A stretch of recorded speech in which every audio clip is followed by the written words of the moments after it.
A'udzubillahi minasyaitonirrajim. Bismillahirrahmanirrahim. Alhamdulillahirabbil alamin. Nahmaduhu wa nasta'inuhu wa nastahdihi wa nastaghfiruh wa na'udzubillahi min syururi anfusina wa min sayyiati a'malina. Man yahdihillahu fala mudhillalah wa man yudlilhu fala hadiyalah. Nashhadu an la ilaha illallah wa nashhadu anna Muhammadan 'abduhu wa rasuluh. Allahumma salli ala sayyidina Muhammad wa ala alihi wa sahbihi ajma'in. Alhamdulillah, bersama-sama lagi kita pada petang ini, malam ini bersama-sama di dalam siri bacaan dan juga ibrah daripada kitab Riyadhus Salihin. InsyaAllah pada malam ni kita bersama-sama sampai kepada hadis yang ke-50. InsyaAllah hadis yang ke-50. Sebelum daripada kita meneruskan, InsyaAllah seperti biasa kita minta kepada sesiapa yang bersama dengan kita pada malam ni agar dapat memberikan feedback suara dan juga gambar, insyaAllah sama ada clear atau tak clear. InsyaAllah malam ni kita bersama-sama dengan kitab Riyadhus Salihin, bacaan dan juga ibrah, insyaAllah.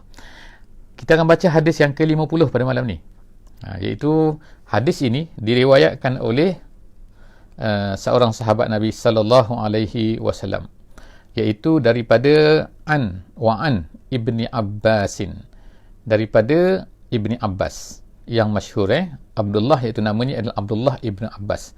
Ayahnya adalah Abbas, namanya adalah Abdullah. Jadi gelaran dia adalah Ibni Abbas. Dia dan ayahnya adalah merupakan sahabat.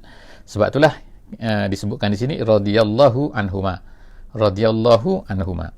Kata Ibnu Abbas, qadima Uyainatu Ibnu Hisnin. Qadima Uyainatu Ibni Hisnin. Jadi fanazala ala ibni akhihi al-Hur ibni Qaisin. Jadi kita sekarang ada 3 orang di sini. Yang pertama sekali periwayat hadis nama dia Ibnu Abbas. Yang kedua, seorang yang bernama Ibnu Abbas ni bercerita bahawa seorang yang bernama Uyainah ibnu Hisnin. Uyainah ibnu Hisnin ini salah seorang daripada orang dikatakan sebagai orang Arab Badui lah ni. Dan dia ni telah masuk Islam, dikatakan ialah selepas daripada pembukaan kota Mekah. Jadi dia ni dianggap sebagai salah seorang daripada sahabat yang dipanggil, dia ni sahabat dipanggil sebagai al-mu'allaf, yang dipanggil sebagai orang-orang yang didekatkan hatinya, mu'allaf fi qulubihim, iaitu orang-orang yang dijinakkan hatinya. Jadi Nabi SAW biasanya orang-orang yang dijinakkan hatinya ini Nabi akan beri lebih kepada dia dan sebagainya lah kan. Semasa Nabi memenangi peperangan Hunain, Nabi akan beri kepada orang-orang yang dipanggil sebagai mu'allaf, orang baru masuk Islam dan sebagainya, ketua-ketua kaum kan. Jadi dia ni adalah salah seorang daripada ni yang bernama Uyainah ni. Jadi sekali tu dia kata fanazala ala ibni akhi, dia pergi ke Madinah. Jadi cerita dia ni sebenarnya, cerita ni dahsyat sikit lah. Uyainah ni dia masuk Islam selepas daripada pembukaan kota Mekah. Lepas daripada tu dia telah murtad. Kemudian dia telah ditangkap oleh di zaman Abu Bakar, Khalifah Abu Bakar radhiyallahu anhu, Uyainah. Kemudian selepas daripada tu dia bertaubat balik.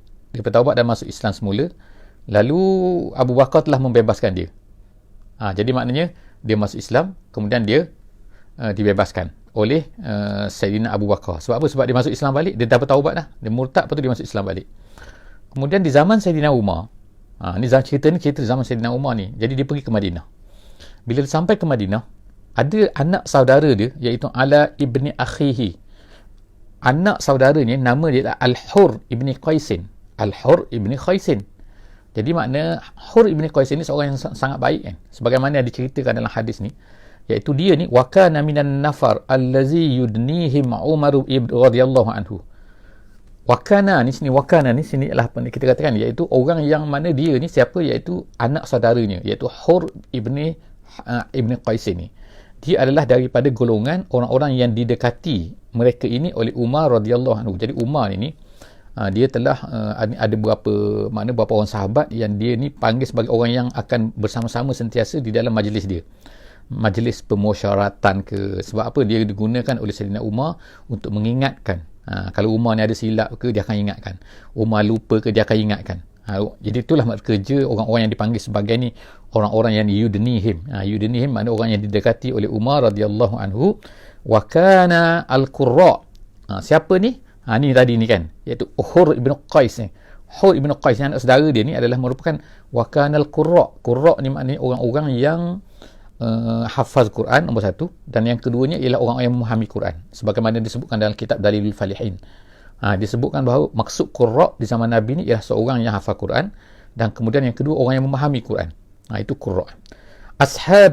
Ashaba majlisi Umar. Dia ni adalah merupakan orang-orang yang sentiasa berada dalam majlis Sayyidina Umar radhiyallahu anhu. Wa musyawaratihi, dan dia juga adalah merupakan orang yang musyawarah dia. Musyawarah maknanya musyawarah Sayyidina Umar, iaitu orang-orang yang Umar minta pendapat dia selalu kan. Kuhulan kanu au syubbanan. Jadi ada di kalangan orang-orang yang Umar ni, dalam mesyuarat Umar ni, ada yang kuhul, ada yang syubban, maknanya ada muda ada tua. Tak semua orang tua, tak semua orang muda juga. Jadi kuhul ini dalam bahasa Arab, makna kahlun ini, kuhul ni ialah orang-orang yang ada banyak pendapat. Ada yang mengatakan umur dia ialah 33 ke atas, ada orang kata 40 ke atas, ada orang kata 50 ke atas. Bila 60 tu, setengah ulama kata nama dia ialah syaikhun. Dia tak panggil lagi kuhul. Kuhul ni macam dewasa sebelum umur 60, setengah riwayat kata. Ada yang syubban ni orang muda, umur 20-an, 30-an gitu yang itu. Jadi maknanya di kalangan orang-orang yang dalam ahli mesyuarat Sayyidina Umar ni radhiyallahu anhu ni, mereka ni ada yang kuhul dan juga ada yang syubban.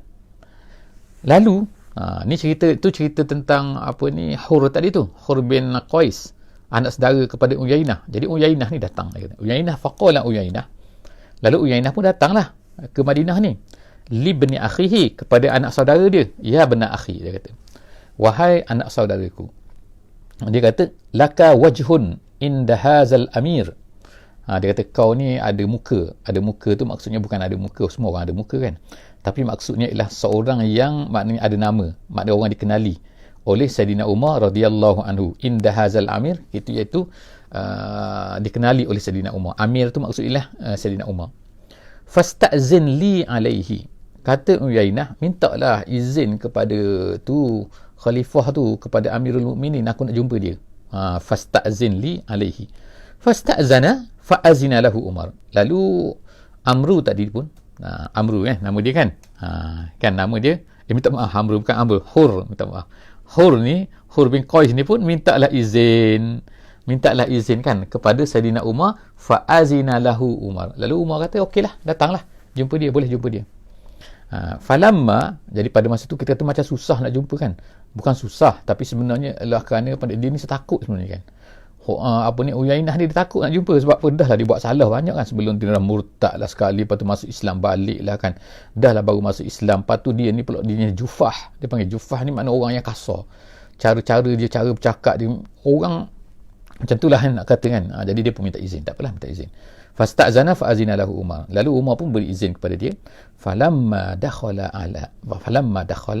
bila dia masuk je nak jumpa Sayyidina Umar, apa kata dia? Dia kata, tengok ni. Dia kata, ni sebenarnya kata-kata tak bagus.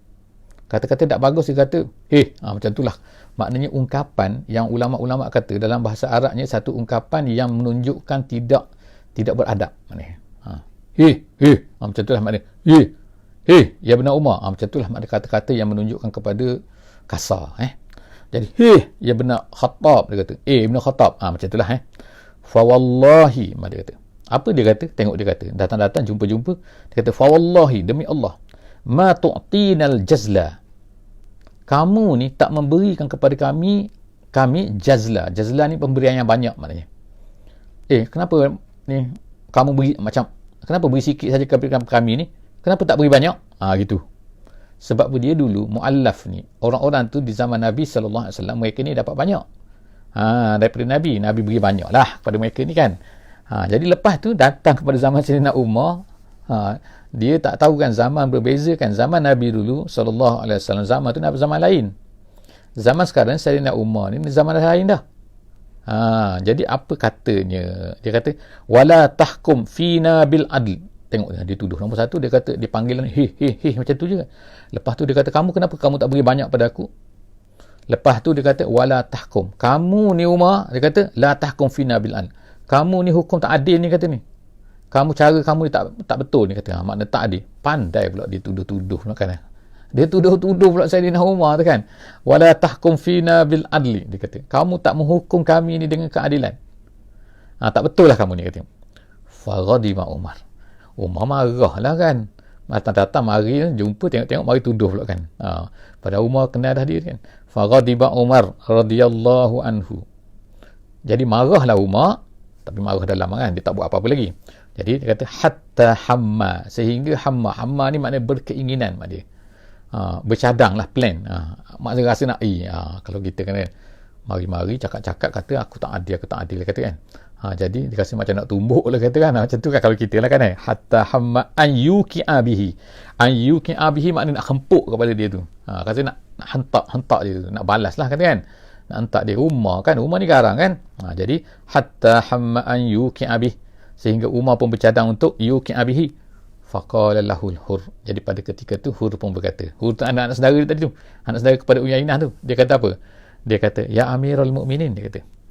Dia kata, wahai Amirul Mukminin, dia kata, Inna Allah Ta'ala qala li nabiyhi sallallahu alaihi wasallam.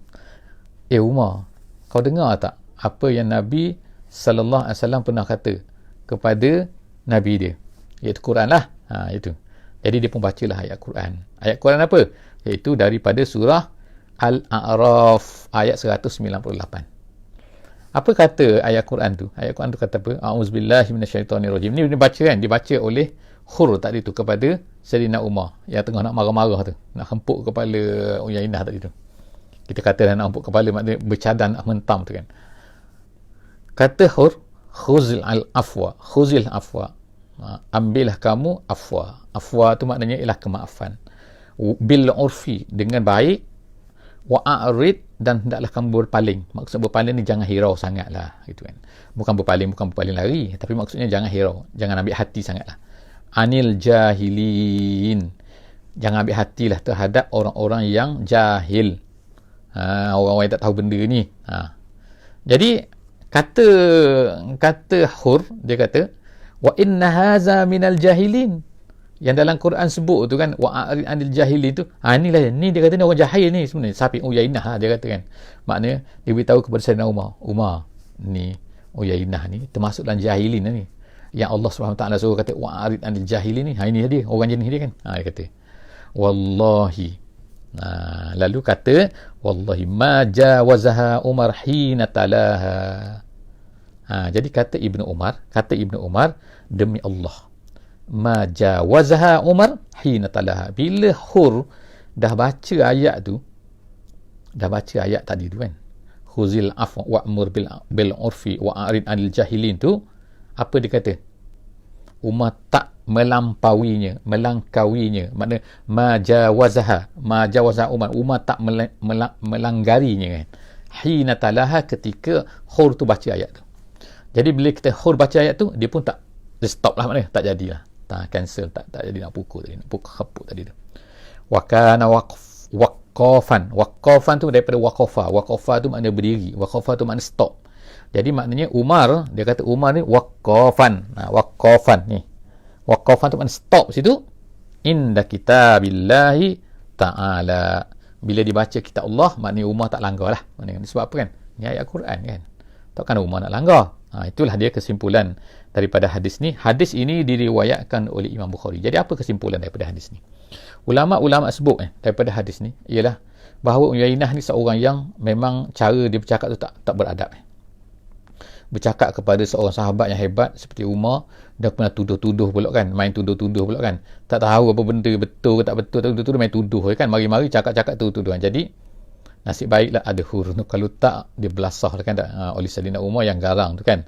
Jadi nak cerita kat sini ialah kesabaran. Jadi hadis ini diletakkan oleh Imam Nawawi di dalam bab sabar, nak menunjukkan bahawa perlunya kita ni sabar kan. Maknanya disabarkan oleh sahabat tu kan. Dan sahabat Al-Hur tadi mensabarkan Sayyidina Umar radhiyallahu anhu, masya-Allah kan. Dan Umar boleh bersabar kan. Jadi kita macam tu lah, kalau orang ingatkan kita kan, walaupun jangan melawan kan, terutama bila tengok dia baca ayat Quran pula kan. Jadi alhamdulillah menjadi contohlah kepada kita, insya-Allah kan, bahawa kita ambil daripada contoh ini, iaitu Sayyidina Umar boleh bersabar dengan apa orang kata pada dia, walaupun orang tu adalah orang yang kita kata mengganggu gugatlah emosi dia kan. Seterusnya insya-Allah kita baca pula hadis yang ke-51. An Ibni Mas'ud radhiyallahu anhu anna Rasulullah sallallahu alaihi wasallam qala. Jadi hadis ini, hadis 51, diriwayatkan oleh Ibni Mas'ud. Kita dah sebut banyak kali Ibnu Mas'ud ni orang yang masuk Islam di awal-awal Mekah lagi, seorang penggembala kambing dulunya. Radhiyallahu anhu, bahawa Rasulullah sallallahu alaihi wasallam telah bersabda, kata Ibnu Mas'ud, innaha satakunu ba'di asarah. Nabi SAW ni dia berkata menunjukkan kepada apa yang akan berlaku. Jadi maknanya Nabi ni salah satu daripada alamatin nubuwah, iaitu tanda-tanda kenabian. Dia ni boleh mengetahui apa yang akan berlaku di waktu depan lah, di waktu akan datang maknanya kan. Jadi apa yang dikatakan oleh Nabi sini, dia kata innaha satakunu, nescaya nanti Nabi kata akan berlakulah ba'di, selepas daripada aku, selepas kematian aku. Maknanya asarah ni seseorang yang mana dia tu melebihkan sesuatu benda dan tidak memberikan hak orang lain.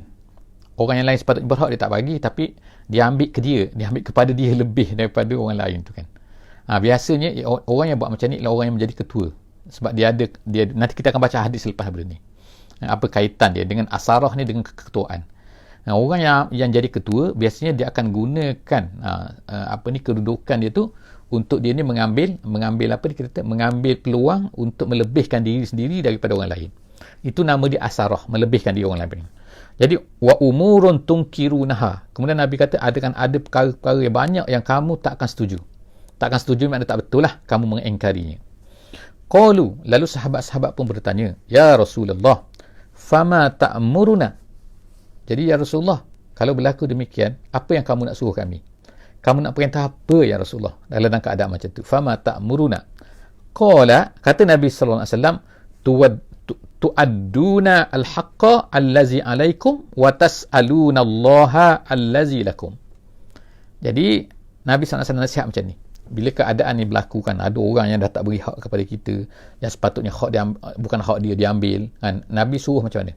Nabi kalau ikut dalam hadis ni ialah maknanya kan kita bersabar dengan keadaan macam tu. Kalau ada keketuaan macam tu, orang yang memerintah macam tu, maka kita kena bersabar. Jangan, menurut kebanyakan ulama, tak boleh kita maknanya melawan dia. Melawan dia maksudnya memberontak ke, merampas kuasa dan sebagainya. Tak boleh, kata ulama lah kan. Selagi mana dia tu, sebagaimana dalam hadis yang lain, selagi mana dia tu bersolat, menunaikan solat, melaksanakan hukum Allah Subhanahu Wa Taala, tapi dibuat beberapa perkara-perkara macam ni, maka kamu hendaklah bersabar. Kemudian bila Nabi ditanya, habis itu nak buat macam mana kami pada ketika itu? Jadi jawab Nabi sallallahu alaihi wasallam di sini dalam hadis ni ialah apa kan? Iaitu tu'addunal haqqa. Kamu menunaikan hak. Maksud menunaikan hak di sini kata ulama ialah hendaklah terus memberi ketaatan kepada pemerintah-pemerintah yang walaupun dia ada asarah macam tadi tu, iaitu mengambil banyak hak-hak yang tidak sepatutnya untuk dia tu. Tapi kamu, dia kata, tunaikan hak kamu. Apa yang wajib ke atas kamu, kamu buat. Allazi alaikum, apa yang Allah Ta'ala wajibkan ke atas kamu. Dan kemudian watas'alunallah allazi lakum, kemudian kamu mintalah kepada Allah apa yang sepatutnya untuk kamu. Maknanya hak-hak kamu kadang-kadang orang ambil kan, tidak diberikan kepada kamu, tapi mintalah kepada Allah. Maknanya bersabarlah, minta kepada Allah. Kalau minta pada orang tu, orang tak beri dah kan. Jadi maknanya mintalah kepada Allah SWT. Jadi maknanya bersabar. Hadis ini muttafaqun alaih. Dan wal asarah, kata Imam Nawawi, asarah maknanya al-infiradu bisyai' amman lahu fihi haqqun. Maknanya seorang yang mana ambil hak yang sepatutnya bukan hak dia, tapi dia jadikan macam hak dia, dan dia tak beri kepada orang lain yang mempunyai hak. Sepatutnya hak tu hak orang lain, tapi dia ambil untuk diri dia. Kalau macam tu, itu nama dia asarah. Asarah.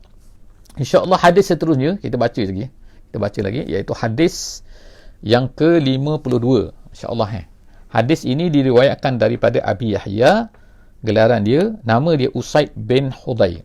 Usaid bin Hudayr, seorang sahabat daripada Madinah yang masuk Islam awal tu maksudnya ialah semasa Nabi SAW di Mekah lagi. Dikatakan selepas daripada Bai'ah Aqabah yang kedua. Nabi SAW atau Bai'ah Aqabah yang pertama, ada khilaf sikit sini, dia masuk Islam dan kemudian dia telah bersama-samalah pergi ke buat perjanjian dengan Nabi SAW. Nama dia Usaid bin Hudayr. Dan kemudian dia itulah bersama-sama dengan Nabi SAW dalam semua peperangan. Dan kemudian dia panjanglah cerita dia, kita akan cerita kemudian insyaAllah kalau ada kesempatan. Jadi dia berkata radhiyallahu anhu, dia kata anna rajulan minal ansar, dia kata Ada seorang lelaki daripada Ansar, dia tak cerita nama, cuma dia kata ada seorang lelaki. Ada orang kata dia itulah dia lah. Itu orang kata lah kan, pendapat. Tapi yang di sini dia kata ada seorang lelaki. Jadi kita ikutlah apa yang diriwayatkan ni. Ada seorang lelaki daripada Ansar berkata kepada Nabi SAW. Apa kata dia? Ya Rasulullah, dia kata, wahai Rasulullah, ala tasta'miluni kama sta'malta fulanan wa fulana? Dia kata, ya Rasulullah, kenapa kamu tak lantik aku sebagaimana kamu lantik orang ni. Maknanya dia sebut nama kan, fulan, maknanya kan, Rasulullah, kau lantik orang ni, kenapa tak lantik aku? Dia kata, gitu kan, dia kata kan. Faqala, apa jawab Nabi? Jawab Nabi, innakum satalqauna ba'di asarah. Tengok kan, perkataan asarah lagi. Tadi dah asarah dah, sekarang ni asarah lagi. Ni asarah ni. Kamu, Nabi kata, satalqauna ba'di, kamu akan jumpa. Kamu akan terserempak nanti selepas daripada aku mati. Asarah yang tadi, maknanya apa? Orang yang jadi ketua mengambil hak yang bukan hak dia. Dia buat macam hak dia. Dia kumpul maknanya buat macam hak dia. Itu nama dia asarah. Sedangkan hak orang lain yang sepatutnya diberi, dia tak bagi.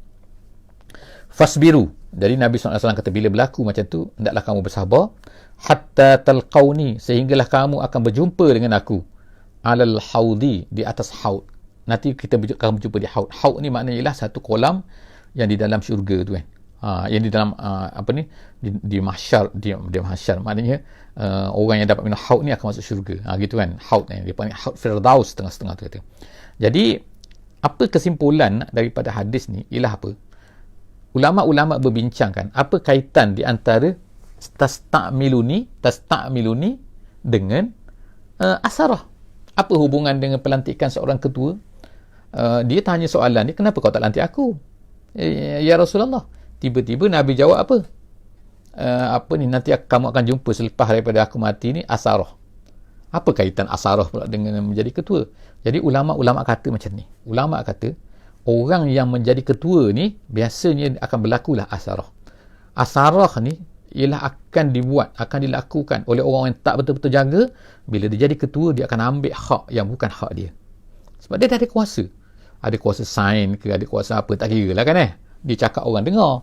Jadi oleh kerana itulah Nabi SAW kata sini bahawa kamu akan jumpa nanti selepas berlaku asarah. Jadi apabila kamu jumpa, fasbiru, maknanya kamu janganlah memberontak terhadap orang tu kan. Naklah kamu sabar. Nanti tak apa, kamu sabar. Tak apa, yang selagi manalah ada waktu-waktu yang ulama sebut, sehinggalah nanti kamu akan jumpa aku di syurga. Maknanya kamu akan jumpa dengan aku di Kausar, telaga Kausar. Maknanya Nabi jamin lah tu kan, masuk syurga kalau kamu bersabar dengan keadaan yang macam tu. Jadi moga-moga hadis ini akan menjadi pengajaran lah kepada kita. Itu di bawah tu ada sebut sikit, wa usaidun bidammil hamzah, itu disebutkan, wa hudair, iaitu biha'il muhmalah madmumah, wa dha' mu'jamah maftuhah. Dan just disebutlah baris-baris, kita dah ada baris semua kan. Jadi insya-Allah hadis yang terakhir kita baca pada malam ni, insya-Allah hadis yang terakhir ada yang ke-53 dalam bab sabar ni. Selepas daripada ni kita akan masuk pula bab yang lain insya-Allah.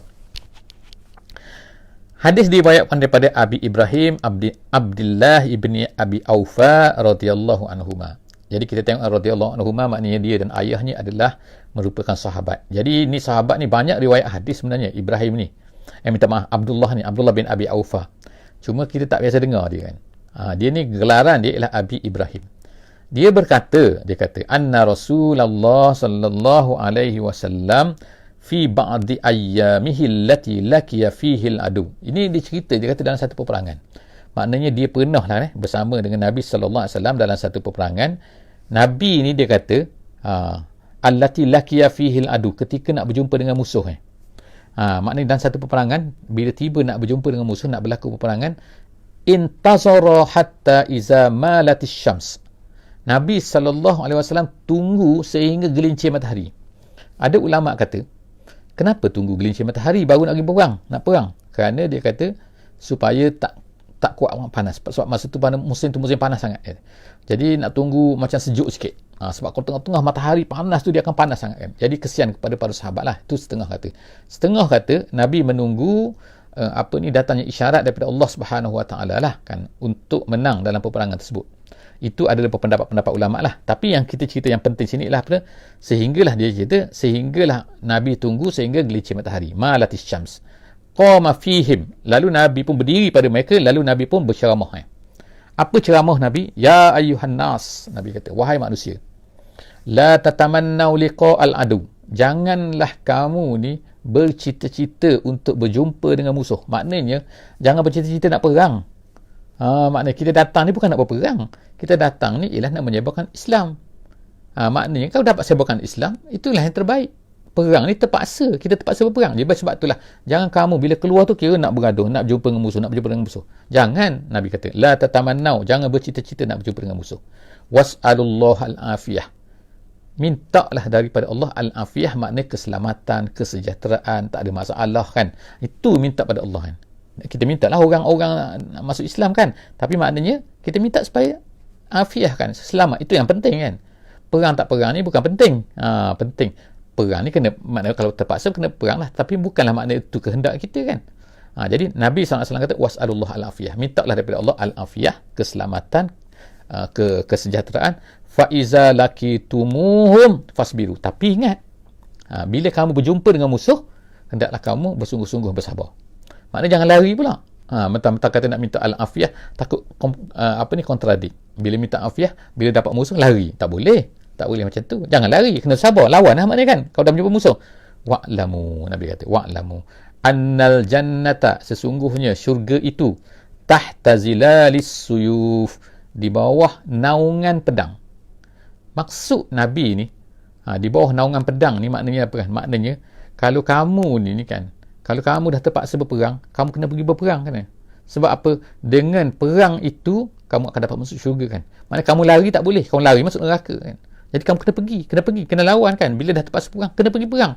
Sebab apa? Syurga berada di bawah pedang tu. Maknanya maksudnya ialah bila kita ni berperang, kena berperang bersungguh-sungguh, mencari keadaan Allah Subhanahu Wa Taala. Kenapa kita berperang gini ni semua, maka dengan perang tu kita akan dapat syurga, dapat as-sawab. Kata ahli yang menjelaskan, ulama-ulama yang menjelaskan hadis ini. Jadi seterusnya qala Nabi sallallahu alaihi wasallam, summa qala Nabi sallallahu alaihi wasallam, kemudian Nabi pun berdoa lah Nabi berdoa, Allahumma, Nabi ni doa Nabi ketika nak berperang tu, Allahumma munzilal kitab, yang menurunkan kitab, menurunkan Quran. Ya Allah, engkau yang menurunkan Quran. Wa mujriyas sahab, dan engkau lah yang menjalankan ni awan-awan ni, kau yang menggerakkan awan ni. Awan takkan bergerak kalau kau tak. Wa hazimil ahzab, dan juga yang mengalahkan tentera Ahzab. Sebab tu ada setengah kata bahawa ini adalah peperangan Ahzab. Ada kata peperangan lain. Wallahu a'lam bishawab, tak apa kan. Tetapi Ahzab ni maknanya perkumpulan tentera. Wa hazimil ahzab, engkau lah yang mengalahkan ya Allah. Ihzimhum, kalahkanlah mereka ya Allah. Hancurkanlah mereka kan. Maknanya patahkanlah mereka, binasakanlah mereka dan sebagainya kan. Itu kan. Ihzimhum, kalahkan mereka. Wansurna alaihim, dan berilah pertolonganmu kepada kami ya Allah. Hadis muttafaqun alaih. Jadi dengan hadis itu maka tamatlah kita insya-Allah kan. Jadi pada hadis apa pengajarannya ialah, maknanya ialah kepentingan sabar kan. Kalau terpaksa menghadapi, sabar. Kita memang tak nak bergaduh, tak nak apa kan. Tapi kalau terpaksa menghadapi, kalau dah keadaan macam tu, menuntut keadaan macam tu, maka hendaklah kita bersabar ketika berjumpa dengan musuh kan. Jangan lari kan. Wallahu a'lam bissawab. Aqulu qawli hadza wa astaghfirullahal azim li wa lakum. Insyaallah akan datang kita akan masuk pula kepada satu bab baru, babu as-sidqi. Babu as-sidqi, iaitu bab tentang as-sidq. Benar dalam kata-kata, benar dalam apa. Insyaallah kita jumpa lagi. Wallahu a'lam bissawab. Aqulu qawli hadza wa astaghfirullahal azim li wa lakum. Wabillahi taufiq wal hidayah. Wassalamu alaikum warahmatullahi wabarakatuh.